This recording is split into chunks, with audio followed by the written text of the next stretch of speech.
Hi guys, Daniel here, and I'm recording a response to Vince's answer to my question in the Warhammer Weekly of whether he reckons the centerpiece models in Warhammer are getting too big.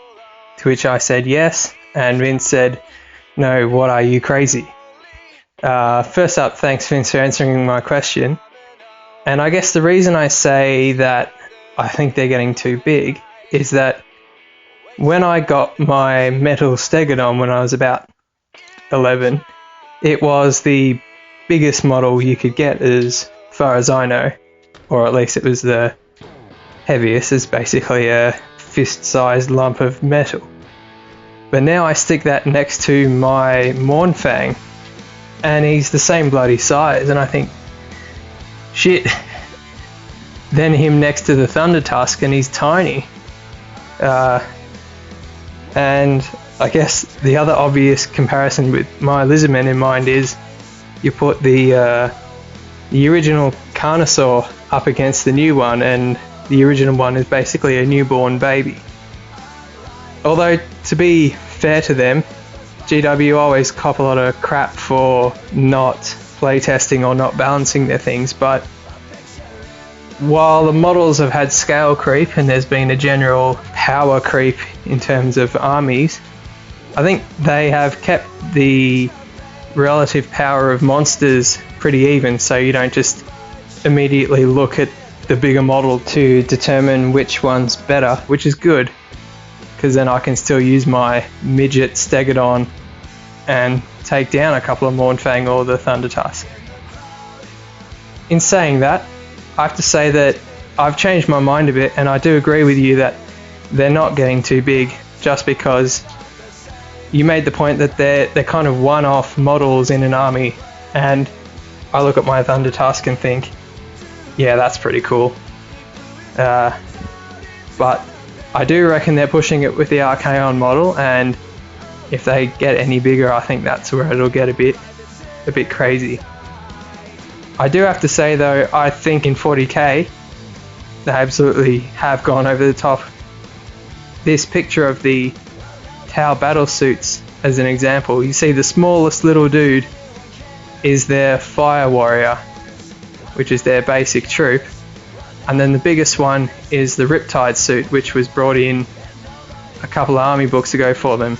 And pretty much in a competitive army, you would have 3 or 4 models of this size, and that was often a couple of Wraith Knights and a couple of these Riptide battlesuits.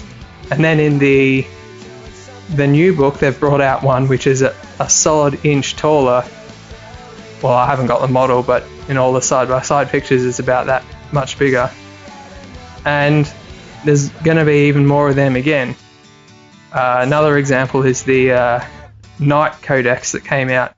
You've got an army of models that are basically a small Titan size, and I think that's where you make the point of they're getting too big when entire armies are being made up of models that size.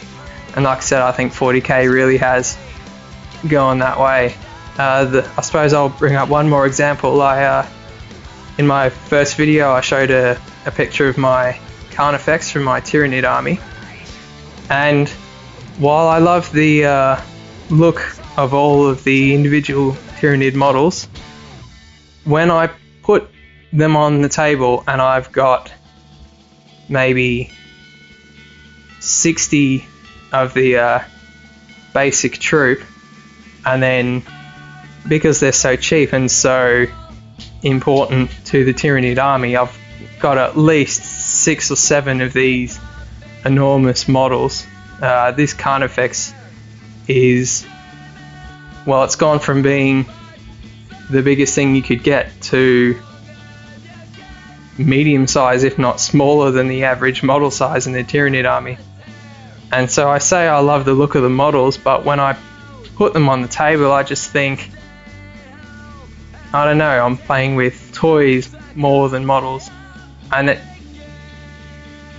I don't know, it just doesn't seem right to me. Again, with the Knight Codex or the armies of 4 Riptides and Wraith Knights running around. It just feels like you're playing with action figures more than with this model, which I think is a subtle difference, but it's there.